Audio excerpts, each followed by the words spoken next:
수꽃과 세겜에 아예 정착을 하려고 작정을 했잖아. 하나님이 가만히 있겠어? 여기가 살 곳이 아니잖아. 분명히 어디로 돌아오기로 했지? 하나님께서 이곳은 하나님의 집이요, 이곳으로 돌아오게 하시면 이렇게 이렇게 하겠나이다. 세 가지 서원까지 했잖아. 그 장소가 어디지? 베델이지. 베델인데 지금 분명히 갈 때는 이곳에 다시 돌아오게 하시면 이렇게 이렇게 하겠나이다 라고 약속을 해놓고 서원까지 해놓고는 올 때는 또 까마득하게 있는 거야. 사람이라는 게 원래 화장실 갈 때하고 올 때 틀려. 항상 생각이. 이제 급한 게 없어 이제는. 다 이뤘으니까. 그러니까 하나님은 이곳에 머물러 살겠다라고 하는 거를 하나님은 그냥 봐주실 리가 없지. 그래서 무슨 사건이 발생하냐면 34장 1절, 레아가 야곱에게 낳은 딸 디나가 그 땅의 딸들을 보러 나갔더니 히위 족속 중 하몰의 아들 그 땅의 주장 세겜이 그를 보고 끌어들여 강간하여 욕되게 하고, 이렇게 나와. 이거 정말 견딜 수 없는 엄청난 사건을 만난 거야. 이거 민족적 수치를 당한 거야. 아직은 뭐 민족까지는 아니지만은 어쨌든 이 가문에서는 아주 치욕을 지금 당한 모습이야. 남의 땅에 가서 이제 살고자 했는데 거기서 완전히 이런 일을 당했어. 자, 그리고는 이 소녀로 내 아내를 얻게 하여 주소서 했어. 그 땅이 이제 추장이 하몰이니까 그 하몰에게 그 세겜 누구야? 세겜이지. 세겜이 그렇게 했다는 거지. 자, 그랬더니 요청이 들어왔어. 내 아들이 당신 딸을 좋아하니 우리 결혼하게 합시다. 그래서 우리 사돈 맺으면 이제 이 땅은 당신네 땅처럼 사용할 수 있고, 이제 좋은 얘기 했겠지. 이제 앞으로 서로 통혼하고 서로 무역하고 그러면 당신들도 이 땅에서 안전하게 살 수 있고. 사실은 그거는 일반적으로는 그건 좋은 얘기야. 왜냐하면 일반적으로는 정략적 교류라는 것도 있거든. 그래서 어느 나라나 또는 어느 뭐 민족 간에 이런 뭐 하려면은 서로 통혼을 해야 돼. 원래 통혼해야 되고. 그래서 일부러 옛날에 그 왕정 국가 때는 보면 자기 딸을 갖다가 왕이 그 이웃 나라에 보내기도 하잖아. 그건 뭐 어떻게 보면 정략적으로 사이좋게 지내자. 물론 그러다가 또 욕심 생기면 또 싸우지만은 어쨌든 그런 일은 꼭 있지. 그러니까 이게 그렇게 나쁜 건 세상적으로는 원리로는 나쁜 건 아닌데, 어쨌든 서로 이제 그런 욕심으로 서로 합의를 했어. 합의를 했어. 했는데 무슨 일을 했지? 그 이제 그 아들들이 14절 보면은 야곱의 아들들이 그들에게 말하되 우리는 그리하지 못하겠노라. 할례받지 아니한 사람에게 우리 누이를 줄 수 없느니, 할례받지 못한 자에게는 우리가 줄 수가 없습니다. 그러니까 만약에 그렇게 하려면은 당신네도 또 할례 받으세요. 이렇게 했어. 그게 이제 조건이야. 뭐 할례 받으라고 하니까 그럼 뭐 그 정도야 뭐 우리가 할 수 있지 하고서 그냥 선뜻 받아줬네. 그래서 할례를 했어. 뭐 할례는 알잖아. 할례라고 하는 거는 생식기 끝을 이렇게 표피를 자르는 거야. 그걸 잘라놓고 나니까 이게 자르고 나면은 며칠 동안을 걷질 못해요. 사람이 움직이질 못해요. 그 와중에 그러니까 남자들을 전부 다 할례 시켜버려 버렸잖아. 그러니까 꼼짝하지 못하는 상황에서 갑자기 그냥 일어나가지고 칼로 그냥 다 죽여버린 거야. 완전히 마을을 쑥대밭을 만들어버린 거지. 그래 놓으니까 이거 난리가 났잖아. 어떻게 해야 돼? 그래서 야곱이 30절 보니까 야곱이 시몬과 레위에게 이르되 너희가 내게 화를 끼쳐 나로 하여금 이 땅의 주민 곧 가나안 족속과 브리스 족속에게 악취를 나게 하였도다. 나는 수가 적은즉 그들이 모여 나를 치고 나를 죽이리니 그러면 나와 내 집이 멸망하리라. 이제 꼼짝없이 우리는 다 죽었다. 왜냐하면 요건 이제 세겜 성 안은 뭐 그렇게 해서 평정을 했다고 하지만 이제 이 소문이 다 가나안 지역 전체가 다 날 거 아니야. 그럼 그 사람들이 다 몰려가지고 이런 나쁜 놈들이 어디 있냐고 해가지고 다 몰아내면 꼼짝없이 우리는 다 죽을 거 아니냐. 이건 뭐 용납의 어떻게 뭐 타협의 여지가 없어 이거는. 예. 그래서 큰일 났다 싶은 거지. 근데 35장 이게 다 하나님으로 말미암았음을 알 수가 있어. 하나님이 야곱에게 이르시되 일어나 베델로 올라가서 거기 거주하며 내가 내 형 에서의 낯을 피하여 도망하던 때에 내게 나타났던 하나님께 거기서 제단을 쌓으라 이렇게 말씀하시죠. 딱 그 베델 얘기를 하시면서 야 그때 네가 거기서 나하고 약속하지 않았냐? 그럼 거기서 제단 쌓아. 거기 가서 제단을 쌓아. 그러면 내가 제단을 쌓는다는 말은 하나님과 교통을 한다는 얘기야. 거기서 쉽게 말하면 내 말 들어 그 말이지. 내가 거기서 너에게 필요한 걸 내가 다 알려줄 테니 나한테 제단을 쌓아 그 말이지. 그래서 이제 우리 다른 방법이 없다. 가야 된다. 예. 그래서 야곱이 이에 자기 집안 사람들과 함께한 모든 자들에게 우리 가자. 가려면은 먼저 우상을 다 버리고 가자. 혹시 이제 지난번에 왜 그 우상 있었던 게 또 있었잖아. 예, 예. 그러니까 그것도 이제 다 버리고 가자. 지난번에 라헬이 죽었나? 이제 아니요. 앞으로 죽을 건가?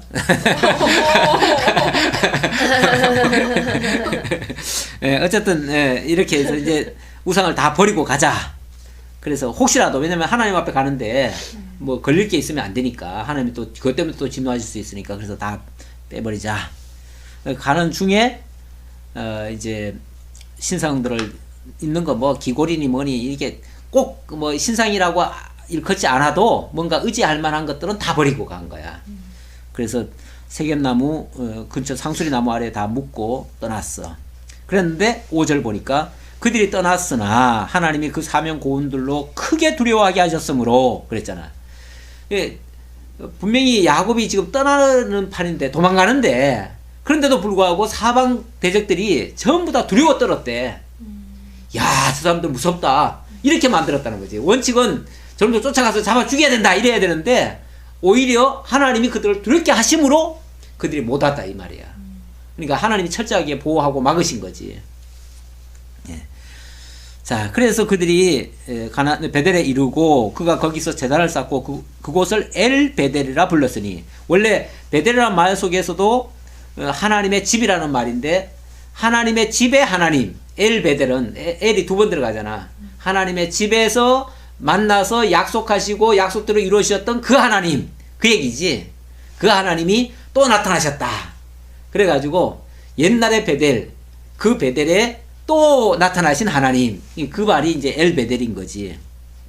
불렀으니 거기서 이제 하나님 나타나셨다는 걸 기억을 했어.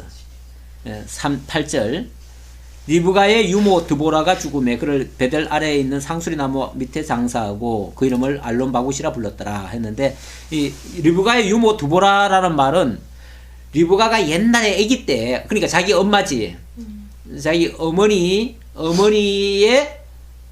그 유모지 그 어머니의 유모 그러니까 이제 바단 아람에 갔다가 거기서 그 할머니가 되는 거지 그 할머니가 야곱이 올 때 따라왔다는 얘기야. 유모가. 그러니까 이제 아무래도 그 조카도 만났고 했으니까 이제 보고 싶었던 거겠지. 이쪽에 와보고 싶었던 거겠지. 그래서 이제 같이 따라 나온 것 같아. 따라 나왔는데 결국은 여기서 죽네. 그러니까 결국은 이제 그 사람은 오지는 못하고 그래서 이제 거기서 장사를 지냈다. 야곱이 바단 아람에서 돌아오매 이게 완전히 어떤 이제 완전히 새로운 패러다임으로 바뀌는 거야. 돌아오니까 어떤 현상이 일어나? 하나님이 다시 야곱에 나타나서 그에게 복을 주시고 자 복을 주시고 그랬어. 근데 뭐 구체적으로 무슨 복이야? 우리는 복 그러면 맨날 뭐 물질적인 복, 부귀, 수복, 그러니까 수, 부, 강, 영, 고종명 뭐 이런 거지. 무슨 소리인지 알아?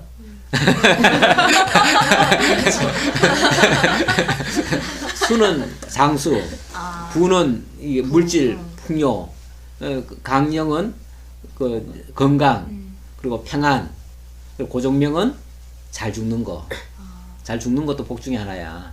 오복에 들어가. 아프장. 부끄럽장. 그래서 사람이 늘 연세 드신 분들 맨날 기도하시는 게 뭐냐면은 죽을 때 자다가 그냥 하나님 부르셨으면 제일 좋겠다. 하나님 그렇게 가게 해주세요. 우리 권사님도 맨날 그렇게 기도하신대. 예. 죽는 것도 복 중에 하나라고. 근데 이건 어디까지나 세상적인 복이야. 세상적인 복인데, 그럼 성경의 복은 뭐냐? 하나님 분명히 복을 주셨다고 하는데 성경의 복은 뭐냐? 10절 하나님이 그에게 이르시되 내 이름이 야곱이지만은, 원래는 야곱이 맞아. 야곱이란 말은 별로 안 좋잖아. 안 좋지만은 내 이름을 다시는 야곱이라 부르지 않겠고 이스라엘이 내 이름이 되리라. 너는 하나님을 이겨먹은 자야. 그 말이지. 너는 승리자야. 승리자니까 앞으로도 모든 면에서 다 승리할 거다. 그 얘기야. 그걸 전제하고 하는 말이야. 그가 그의 이름을 이스라엘이라 부르시고 하나님이 그에게 이르시되 나는 전능한 하나님이야. 나는 전능한 하나님이라. 전능한 하나님이란 말은 원래 하나님의 이름이 엘로힘이야. 엘이 하나님이라고 그랬지? 네. 엘로힘. 전능한 하나님을 엘로힘이라고 그래. 엘로힘이라고 그러는데 이 로힘이라는 게 뭐냐면 로하 플러스 임이야. 임은 복수고 로하는 능력이야. 엘은 하나님이고. 자, 이거를 이제 사람들은 어떻게 또 해석을, 어떤 분들은 그렇게 해. 그래서 이 하나님들 복수니까. 그래서 하나님은 성부, 성자, 성령이시다. 이렇게 이제 해석을 하시는 분도 있는데 그건 좀 너무 억지고, 하나님은 한 분이셔. 응? 하나님이 여러분들이 아니야. 한 분이야. 하나님은 한 분이시니. 그래서 하나님은 한 분이시고, 이 복수라고 하는 거는 이 능력의 복수가 들어가는 거지. 그러니까 능력들이 되는 거지. 능력들. 능력들이니까 능력이 많은 하나님, 그런 얘기지. 그래서 이걸 우리말로 번역할 때 이걸 전능자라 이렇게 얘기를 했어. 전능자. 이 전능자가 왜 필요하지? 전능자만이 뭘 할 수 있어? 모든 걸 다 하실 수 있잖아. 전능이란 말은 모든 면에서의 능력이 있다 그 말이잖아. 그러니까 모든 것을 다 이루시는 하나님, 하나님 약속한 걸 다 이루시는 하나님, 그 말이지. 약속한 것을 다 이루어줄 수 있는 능력자, 그런 의미에서 전능자라. 그래서 나는 전능자라. 몇 절이지? 11절. 나는 전능한 하나님이라. 생육하며 번성하라. 자, 이 전능자가 하시는 일이 뭐냐면 생육번성이야. 생육번성. 또 한 백성과 한 백성의 총회가 내게서 나오고 왕들이 내 허리에서 나오리라. 자, 왕들. 그 다음, 내가 아브라함과 이삭에게 준 땅을 내게 주고 내 후손에게도 그 땅을 주리라. 땅 주리라. 그러면은 생육번성은 바로 국민이지, 왕들은 주권이지, 주권. 땅은 영토. 자, 요 세 가지가 같이 면 뭐가 되지? 이게 나라지, 나라. 이 나라의 3요소지. 그래서 이 복의 내용이, 구체적인 내용이 바로 나라 주겠다는 얘기야. 나라. 이렇게 이것이 일찍이 아브라함이 약속했던 그 나라 약속이었어. 그 약속을 이제 야곱을 통해서 이루시겠다 그 말이야. 자, 그러니까 거기서 그곳 이름을 베델이라 불렀더라. 그러면서 그곳에 이건 다시 상기시켜 주는 거지. 확인시켜 주고 상기시켜 주는 작업. 이렇게 해서 하나님이 약속했던 그 장소에 나타나셔서 그 약속을 이루어 주시는 하나님, 그리고 앞으로 반드시 그렇게 이루신다고 하는 또 재확인이지. 우리 하나님은 계속해서 사건마다 그렇게 역사를 하셔. 자, 그리고 나서 베델에서 길을 떠나 에브라스에 이르기까지 얼마간 거리를 둔 곳에서 라헬이 해산하다가 여기서 그만 죽어. 그래서 라헬이 거기서 베들레헴, 그 땅을 다른 말로 하면은 베들레헴이야. 떡집. 베들레헴은 떡집이야. 떡집인데 이 떡집에서 어찌 보면 베냐민은 얻었지. 베냐민은 얻었는데 희생이 따랐지. 그렇지? 죽은 거예요? 한 아기를 얻고 어머니는 죽었지. 희생이 된 거지. 어찌보면 죽어가면서 그 자식을 낳았다고도 볼 수 있는데, 이게 나중에 보면은 이제 이 베들레헴 땅에 큰 애통이 있을 거라는 예언의 말씀이 예레미야에 있고, 그리고 마태복음에 보면은 이 베들레헴 땅에서 실제로 많은 자녀들이 죽으면서 거기서 이제 죽게 되는 동기는 뭐냐면은 그때 하나님의 아들 예수 그리스도가 그곳에서 태어나시니까 그 아기를 죽이다 보니까 무수한 정말 참 많은 아기들이 죽어. 2살 아래 남아들이 죽고, 그것 때문에 많은 어머니들이 슬퍼서 울지. 근데 이제 그걸 예레미야에서는 라헬이 자식이 없으므로 애통했다 이런 표현을 쓰는데, 이제 문맥상으로는 약간 어머니와 아기 이게 좀 차이가 있는 것 같지만 의미적으로는 같은 의미야. 그래서 자식이 없어서 슬퍼하는 거나 그 자식 때문에 어머니가 슬픔으로 죽는 거나 같은 이치야. 자, 어쨌든 이런 일이 있었는데, 이것은 나중에 역사적으로 보면, 예언적으로 보면은 그리스도가 오셨을 때에 참 아들 그리스도가 오심으로 많은 어떤 희생이 따라올 것을 가리키는 그런 하나의 예표적인 모습이기도 해. 자, 그리고 나서 이제 36장은 에서 곧 에돔의 족보는 이러하니라 해가지고 에돔 족보 얘기가 쭉 나와. 그런데 이 에돔은 이미 그때 벌써 그러니까 에서는 에돔에 들어가가지고 그 땅을 정복하고 거기에 이제 대대로 왕을 세우고 31절부터 보면 이스라엘 자손을 다스리는 왕이 있기 전에 에돔 땅을 다스리던 왕들은 이러하니라. 물론 이거는 후대 기록을 한 내용이기 때문에 이제 나중에 그 역사가 많이 진행된 거를 여기 기록을 했지. 그래서 이런 사실 이스라엘의 건국은 언제지? 이스라엘의 건국은 이때로부터도 이제 조금 있으면 이제 야곱이 애굽에 내려가잖아. 그리고 400년간 애굽에서 종살이 하잖아. 그리고 400년 후에 430년 만에 이제 나오는데, 그러고 나서도 한 200여 년을 또 왕이 없는 시대로 지내가. 그러면 결국은 한 700년이 더 지나야만 비로소 왕정 국가가 일어나. 그러니까 자, 우리 현실적으로 생각해 보면은 벌써 에서 족속은 하나님의 약속에서 어떻게 보면 제외된 사람과 같은데, 그 사람은 지금 한 지역을 차지하고 나라를 세우고 그 왕이 수십 대로 지금 내려가요. 여기 쭉 역사가 그렇게 나와. 그렇게 쭉 이어지는데, 야곱은 하나님께서 지금 이렇게 나라를 세우신다고 약속을 했지만은 그 약속이 언제 이루어져? 700년 후에 이루어져. 그러면 현실적으로 보면은 어느 게 더 나은 거야? 빨리 세워지는 게 나은 것 같잖아. 다시 말하면 에서는 축복을 많이 받은 것 같고 야곱은 고생하는 것 같아. 그렇지 않아? 맞아요. 그러면 이걸 어떻게 현실적으로 이걸 어떻게 축복이라고 하고 이거를 저주라고 할 수 있겠나? 라고 생각할 수도 있어. 그러니까 이걸 물질적인 기준으로 만약에 이거를 평가하면은 결코 이걸 복이라고만 할 수는 없다 그 말이야. 이게 이제 현실과의 어떤 괴리감일 수도 있어. 우리 신앙인들이 착각을 하는 경우가 있어. 뭐냐면은 예수 믿으면 복 받습니다. 우리 복음 전할 때 항상 그 말 하잖아. 사람들이 그렇게 흔히들 그렇게 알고 있어. 아, 예수 믿으면 복 받는데 무슨 복? 아, 예수 믿으면 그러면 이제 앞으로 아까 말한 것처럼 오복을 받겠구나.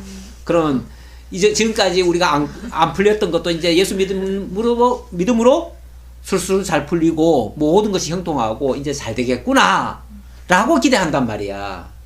근데 막상 안 믿는 사람은 보니까 서울대학교도 자식이 가고 아니 좋은 직장도 들어가고 아주 막 탄탄대로를 걷는 것 같은데 믿는 자의 자식들은 가만히 보니까 그렇게 썩 좋은데 삼성에도 잘 못 들어가고 이거 어떻게 해 이거 큰일 났네 이런 현상이 보인단 말이야. 그럴 때 이게 뭐야, 예수 믿어서 뭐 특별히 덜한 것도 없네. 그럼 이 예수 믿고 복 받는다는 말이 이게 거짓말이네. 만약 그걸 목표로 삼고 교회 나온 사람이라면 실망하고 떠날 가능성이 많아요. 그리고 안 믿어도 보니까 잘 돼. 사실은 객관적으로 평가하면은 우리나라 100대 기업 중에 예수 믿고 복 받아가지고 진짜 100대 기업 안에 들어간 사람 몇 사람 안 돼. 오히려 안 믿는 사람이 대다수야. 특히 10대 기업 안에는 믿는 사람이 없을 정도야. 그 정도로 정말 안 믿는 사람이 어떤 면에서 세상적으로는 더 잘 되고, 그런 자의 자식들이 아니 뭐 좋은 대학교 갔다는 소리는, 그 안 믿는 사람들 늘 하는 얘기가 뭐야? 네 자식은 어디 갔대? 서울대학교 갔대? 연세대에 갔대? 뭐 이번 어디 삼성에 들어갔대? 맨날 그런 얘기 한다고. 그 사람들은 하는 얘기가 그거밖에 없어. 그게 목표고 그걸 위해서 달려가. 그게 오로지 그의 삶의 목표고 이상이고 그게 그냥 전적이야. 그게 전부야. 그러니까 그 사람들은 그쪽에 매진을 하다 보니까 실제로 그런 데 될 수도 있어요.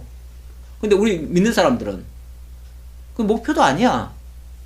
그거는 뭐 하나님이 물론 주시면 그쪽 가지만은 그거 위해서 막 생사 뭐 막 내걸고 목숨 걸고 그렇게 안 해. 안 하다 보니까 그쪽은 쳐다도 안 보니까 별로 그쪽에 안 가. 그러니까 현실적으로 믿는 사람보다 안 믿는 사람이 더 성공적일 수 있어요. 그래서 만약에 그런 걸 기준으로 따진다면 에스가 훨씬 더 복 받은 거지. 에스가 더 복 받은 거지. 그러나 또 하나님 측면에서 본다면 이들은 그 땅에 가서 이렇게 대를 이어가면서 왕 노릇하고 뭘 했지만은 이 땅이 정말 여기는 불모지 같은 땅이야. 여기는 정말 나중에 보면은 그야말로 진짜 칼 믿고 살아야 되는 그런 곳이야. 사악한 동네야. 한마디로 돌덩어리 바위 같은, 이게 붉다고 그러잖아. 이 에돔이란 말 자체가 붉다라는 말이야.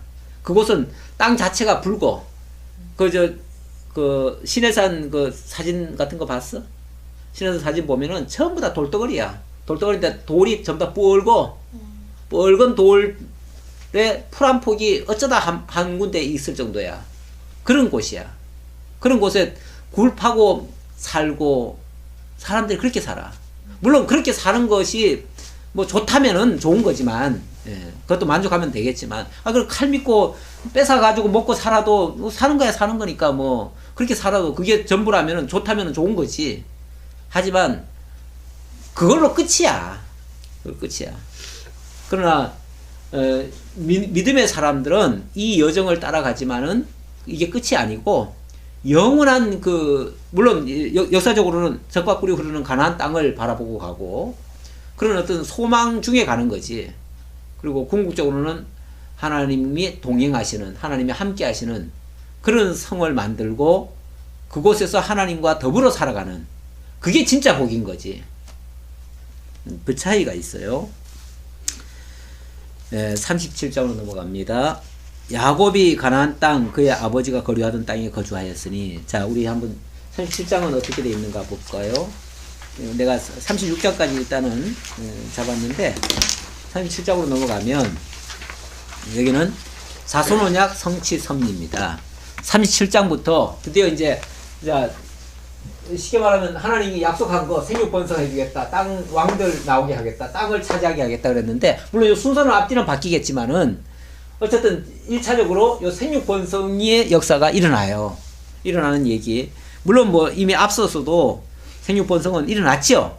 일어났지만 그거는 그래봤자 12명이 낳지만은 그거는 어찌 보면 모판 같아. 모판 알아요? 시골에 가면 농사 질 때 농사 짓잖아. 모판. 모판. 모판이라고 하는 거는 왜 알지? 모판이라고 하는 거는 어떻게 보면 전 논에 이제 앞으로 다 뿌려질 거지만은 일단은 한 곳에 모아놓은 거야. 근데 그건 양이 많지는 않아. 많지는 않지만 그게 이제 전체적으로 다 퍼져 나갈 거지. 그러니까 어찌 보면 이제 기초 역할을 하는 거지. 지금 이스라엘의 12지파가 생겼다는 것까지 이제 현재까지 나왔죠. 36장까지는. 근데 이제 12지파가 12지파에서 그치는 게 아니고, 물론 12지파에서 이제 뿔을 내리는 건데, 그게 이제 엄청나게 이제 확산이 되어져 가는 거야. 그게 이제 본격적인 생육번성이라고 할 수 있지. 그런 의미에서 자손 언약 성취 섭리라고 할 수 있고, 네, 언약 자손이 이제 번창해 가는 장면이 창세기 37장 이후부터 이제 애굽으로 이동해가지고 이제 본격적으로 일어나. 그래서 애굽으로 내려가는 장면. 애굽으로 내려갔으니까 당연히 먼 지역이잖아. 그곳에서는 하나님의 특별한 보호가 있어야지. 그래서 보호와 형통하는 장면. 그런 이제 내용들이 이제 소개가 되고, 이제 출애굽기로 넘어가면 사실은 굉장히 안 좋은 상황. 그러니까 하나님의 보호라고 하지만은 보호 모습도 또 그래. 막 모든 일이 잘 풀려가지고 보호가 되는 게 아니고, 보호라고 하는 건 어려운 가운데서 지켜지는 게 진짜 보호야. 그래서 굉장히 극한 상황이 되고 거기서 하나님이 함께 하시는 모습이 나타나고, 학대가 막 일어나기 시작하는데, 학대가 당하면 당할수록 점점 더 확대되어져 가는, 점점 더 확장되어져 가는 그런 역사가 일어나. 그래서 언약대로 하나님이 번창시켜 가시는 내용인데, 자, 그 과정에 37장의 내용은 뭐냐면, 이게 그들이 만약에 자기네들이 잘하고 자기네들이 막 열심히 노력해가지고 생육번성하면 자기네들이 했다고 할 거 아니야. 그러니까 하나님께서 오히려 그들 자신은 그럴 의지도 없었고 그럴 힘도 없었고, 오히려 아주 범죄하고 하나님 앞에서 아주 죄악이 가득 찬 그런 사람들임을 고발을 해. 그래서 그 얘기를 하는 이유는 뭐냐면, 이 언약 성취라고 하는 내용이 그들 자신에 의해서 일어나는 것이 아니라 하나님에 의해서 일어난다는 걸 알려주려고. 그래서 하나님이 하신다는 걸 알게 하려고 일단은 그 언약 자손들의 범죄 상황이 나오는데, 자, 37장의 내용은 그 가운데서도 유다와 형제들의 공범죄가 나와. 자, 야곱이 가나안 땅 곧 그의 아버지가 거류하던 땅에 거주하였으니 야곱의 족보는 이러하니라. 요셉이 17세의 소년으로서 형들과 함께 있었다. 근데 이제 양을 찾는데 3절에 보니까 요셉은 노년에 얻은 아들이므로 이스라엘이 여러 아들보다 그를 더 사랑함으로 그를 위하여 채색 옷을 지었더니 그의 형들이 아버지가 형들보다 그를 더 사랑함을 보고 그를 미워하여 그에게 편안하게 말할 수 없었더라. 요셉이 누구지? 바로 사랑하는 아내 라헬의 아들이야. 그런데 아무래도 좀 늦게 났지. 늦게 나고, 그러니까 나이도 좀 어리고, 그러니까 아무래도 더 사랑스럽지. 특히 또 엄마가 있는 경우는 좀 내버려 둬도 되지만은 지금 엄마가 없잖아. 없어졌으니까, 죽었으니까 아무래도 더 귀하게 보지.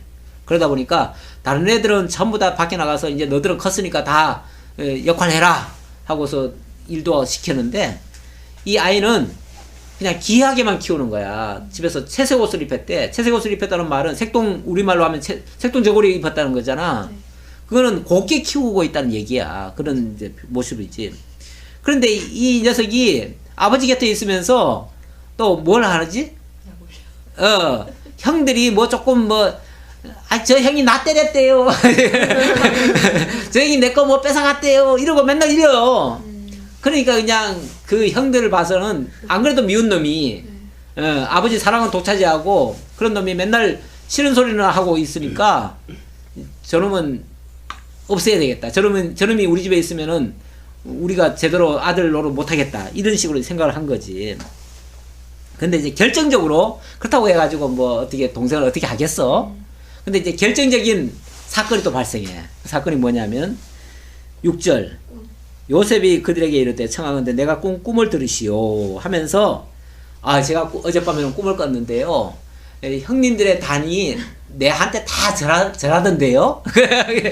안 그래도 미운 놈이 그런 소리 하니까 얼마나 미워. 거기다가 또 그 다음날은 또 무슨 소리 하냐면 오늘은 아버지 어머니까지도 나한테 다 전하던데요. 그러니까 이놈은 안 되겠다. 이놈은 완전히 나쁜 놈이구나.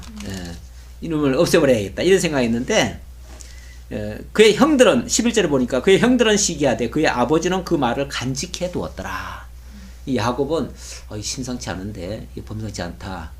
하나님이 저에게 어떤 뜻이 있어서 저렇게 하시는가 보다. 왜냐하면 자기도 하나님께서 나타나셔서 꿈을 주시고 또 뭘 주셨던 것이 있잖아. 그러니까 이 녀석도 보통 아이가 아니구나. 하나님께서 이 아이를 통해서 뭔가를 하시는구나. 이런 생각을 해서 이제 그 말을 간직해 뒀다는 거지. 이게 어떻게 될까? 어떻게 하시려고 하나님 이러시나 이제 생각했다는 거지. 그러던 중에 이 요셉이 이제 형들이 이제 아마 들판에 나갔다가 빨리 안 왔던가 봐. 그러니까 그 동생을 시켜가지고 너 그 형들이 어디 있는지 가서 좀 보고 와라. 그 말은 저 어디쯤 가가지고 형들이 오나 안 오나 그것만 보고 오라 그랬어. 그런데 이 요셉은 책임감이 강한 거야. 책임감이 강해가지고 저 동고밭까지 갔는데 형들이 안 와. 그러니까 더 가는 거야. 더 가도 안 와. 그러니까 점점 더 가는 거야. 그래 가면서 사람들한테 묻는 거야. 혹시 우리 형 봤어요? 봤어요? 그러면서 그랬더니 누가 그러는 거야. 너네 형 저기 어디 있더라. 그러니까 거기까지 간 거야. 그러니까 이 책임감이 강하니까 그런 거야. 그렇지 않으면 얼른 갔다가 그냥 바로 집으로 갈 텐데 책임감이 강하니까 그냥 형들 있는 데까지 찾아간 거야. 그 멀리를. 갔더니 거기는 아주 멀찌감치 왔잖아. 그러니까 집도 완전히 떨어져 있고 하니까 옳거니 형들이 봤을 때 이제 기회다. 이놈이 겁도 없이 여기까지 왔으니까 우리 이놈 어떻게 처치하고 아버지한테 없어졌다고 하자. 이러는 거야. 그러면서 그냥 이제 없앨 생각을 했어. 그랬더니 그 중에 그래도 루벤이 제일 맏형이니까 나중에 가서 혹시 그 책임이 또 자기한테 돌아올지도 모르니까 맏형이 야 우리 직접 줄일 거 뭐 있냐. 저 웅덩이 속에다 집어넣었다가 마른 웅덩이 속에 집어넣었다가 나중에 돌아갈 때 좀 혼 좀 내고 그리고 돌아가면은 되지 않겠나 이런 생각해가지고 그렇게 하자 했어. 근데 나중에 우물 속에 집어넣었는데 나중에 와보니까 없는 거야. 왜냐하면 다른 형제들이 팔아버렸어. 그래가지고 그 팔아놓고는 마침 그 어떤 이제 장사꾼이 이렇게 대상들이 옛날에는 이렇게 다녔어. 그러니까 장사꾼들한테 쟤 좀 가져가라고. 그러니까 돈 몇 푼 주고 이제 가져간 거지. 종값 준 거지, 종값. 원래 20냥이 종값이야. 20냥 주고 데려가 버린 거야. 예. 자, 그렇게 하고 아버지한테 와가지고는 이제 옷 벗겨놓은 거에다가 거기다가 피 묻혀가지고는 짐승피 한 마리 묻혀가지고는 그걸로 보니까 아버지는 그냥 죽은 줄 알았지. 자, 그래 놓고 38장 그 후에 유다가 자기 형제들로부터 떠나 내려가서 아둘람 사람 히라와 가까이 하니라. 유다가 거기서 가나안 사람 수아라 하는 자의 딸을 보고 그를 데리고 동침했다. 그리고 애를 낳았는데 셋이나 낳았어. 그래서 엘, 오난, 셀라 이렇게 셋을 낳았어. 그러니까 이 유다가 그 동생을 그렇게 하고 난 다음에 괴로웠던가 봐. 괴로워서 이제 어디 가서 이제 술 먹고 뭐 하다가 쉽게 말하면 이렇게 그 동네 그 가난한 여자를 얻은 거야. 그래가지고 그만 거기서 집에도 사실은 집에 오기도 아마 아버지 볼 면목이 없었을 거야. 그러니까 따로 나가서 살다가 이렇게 이제 자식까지 낳았지. 자, 그랬는데 여기서 이제 한 사건이 발생해. 무슨 사건이냐면 이 유다의 장자 엘이 굉장히 악했대요. 여호와 보시기에 아주 악했대. 무슨 일인지는 자세히 모르지만 자관 하나님께서 그냥 벌을 내려가지고 그 애를 죽여버렸어. 그러고 나니까 여기에는 이제 무슨 제도가 있냐면 이 형사치수법이라고 그래.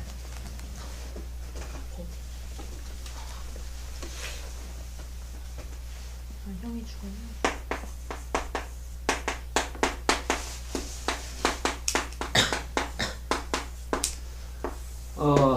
이제 어느 가문이든지 우리도 옛날에 보면은 반드시 대를 이어야 된다 이런 생각을 가졌어. 옛날에 어른들이. 그래서 대를 이어야 되는데 만약에 대를 못 이으면 그래서 여자가 만약에 딸만 낳고 아들 못 낳는다? 그러면 그 여자는 내쫓고 아들을 밖에서 데려와서라도 만들어서라도 데려와야 돼. 그래야 대를 잇는다고 생각해. 그걸 용납을 했어. 예. 근데 여기도 약간 옳도다. 이 말이 매우 중요한 말이지. 그는 나보다 옳도다.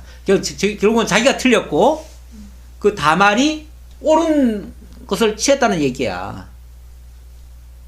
엄밀하게 말하면은 우리로서는 용납할 수 없는 얘기야. 이거는 좀 형사치수가 아니라 이거는 뭘 취한 거야. 형사가 아니라 뭐 형사는 맞는데 뭐야? 근데 부친을 통해서 취한 거 아니야. 결국 고부 맞나? 며느리. 며느리와의 관계 속에서 결국은 자녀가 태어났는데 이게 어떻게 옳다고 할 수가 있나? 윤리적으로는 도저히 말이 안 되는데 그럼에도 불구하고 옳대요. 옳대. 그 말은 이건 이제 하나님의 시각에서 보면은 하나님은 지금 생육번성을 하게 하셨어. 생육번성을 하라고 지금 하시는 거야. 하시는데 이들이 지금 고의적으로 지금 거부를 하고 있어. 고의적으로 거부하니까 하나님께서 결국 유다를 통해서 생육번성을 다시 시키시는 거야. 이 자녀들은 어떻게 보면 다 건너뛰었지. 건너뛰는 셈이지. 건너뛰고 결국은 그 유다를 통해서 생육번성을 시켜. 근데 유다는 결국은 12지파 중에 한 지파잖아. 한 지파고 그 자손을 통해서 이제 생육번성을 시켜야 되는데 물론 이게 과정적으로는 별로 아름답지는 않지만 그러나 하나님의 생육번성에다 초점을 맞춰야 돼. 여기 지금. 왜냐면 하나님의 섭리가 지금 생육번성이다 보니까 그렇게 보면 그건 옳은 거야. 결과적으로는 옳은 거야. 과정은 틀렸어. 그러나 결과적으로는 그가 나보다 옳도다. 과정으로 말하면 자기는 더 엉터리고 완전 엉터리였고 근데 어쨌든 누구야? 다말은 좀 불가피한 면은 있지만 어쨌든 옳았다. 그래서 거기서 나온 자가 누구냐면 쌍둥이가 나왔어. 쌍둥이가 나와가지고 그 이름을 베레스와 세라. 베레스와 세라라고 했지. 그래서 베레스와 세라가 나왔어. 그래서 결국은 유다가 두 자식을 또 낳은 셈이야. 그래서 유다가 다말에게서 베레스와 셀라를 낳았다. 성경은 그렇게 기록하고 있어. 나중에 마태복음에 보면 그렇게 기록하고 있어.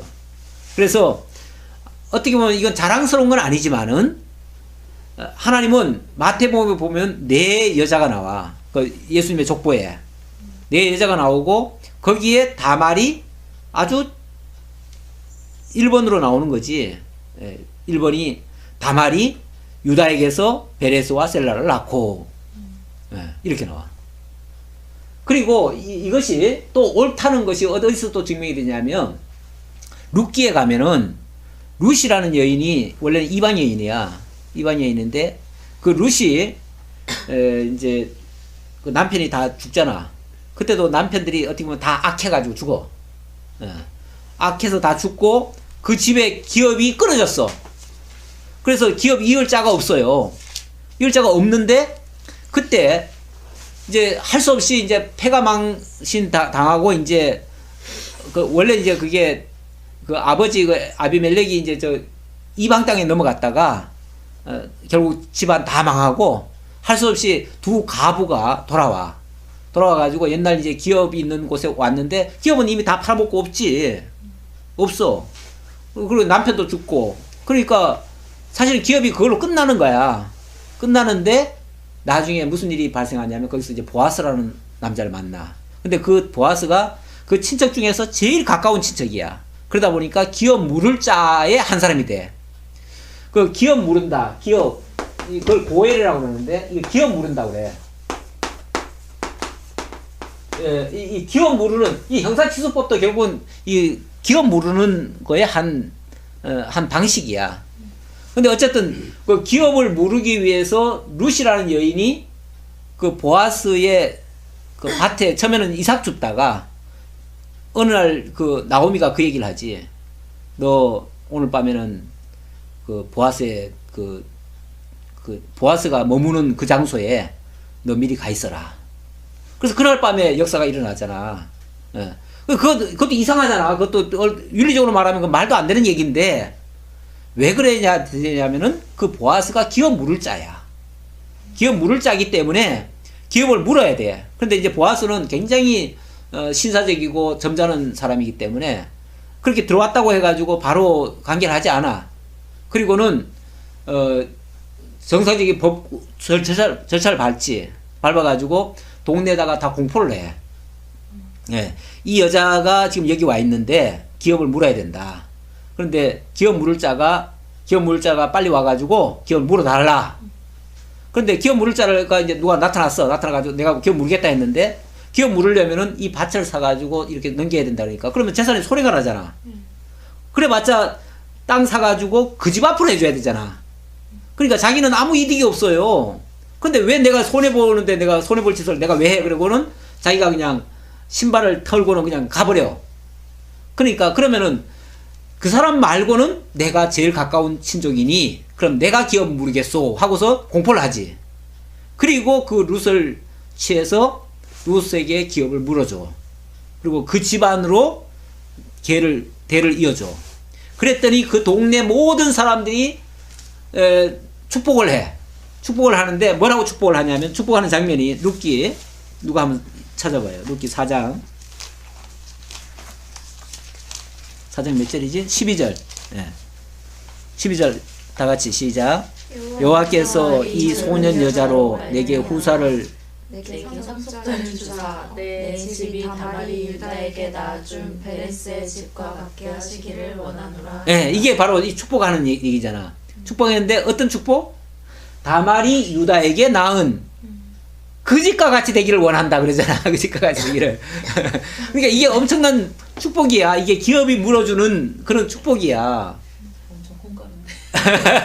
그러니까 우리 윤리적으로 따지면 그러니까 성경을 윤리적 시각으로 보면 도저히 이해되지 않는 부분이 몇 가지가 있는데 그 중에 하나야.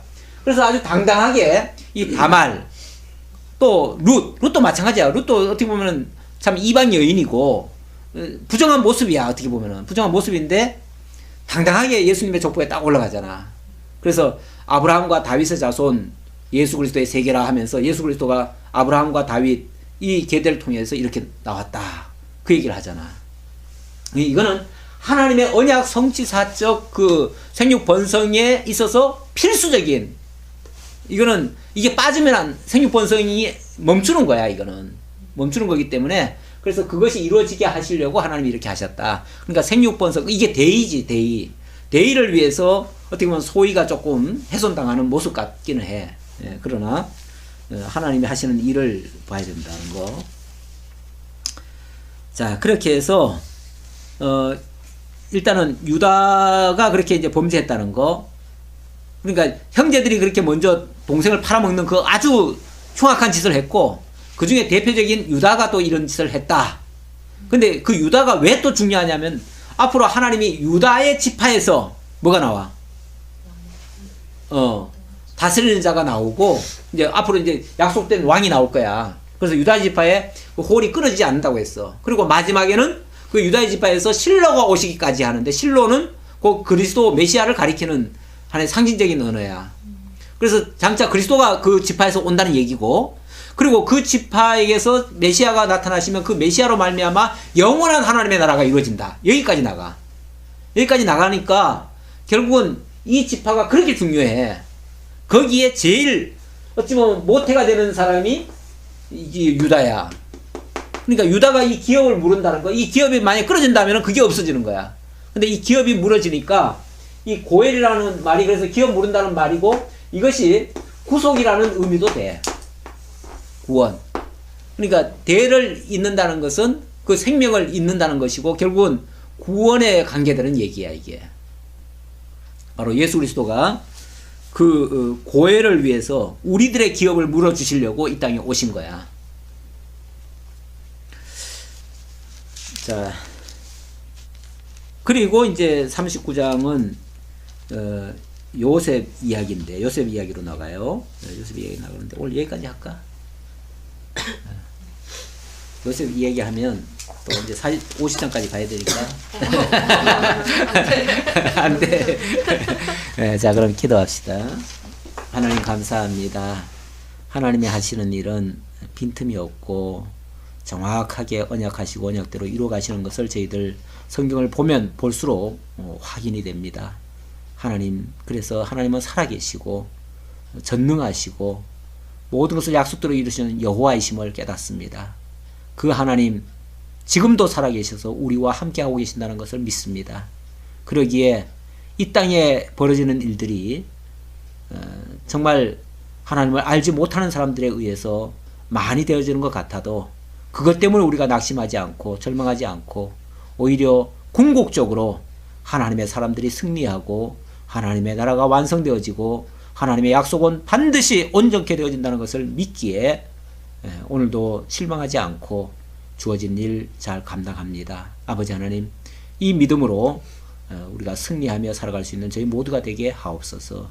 다시 만날 때까지 우리 청년 회원들 한 사람 한 사람 주님께서 지켜 주옵소서.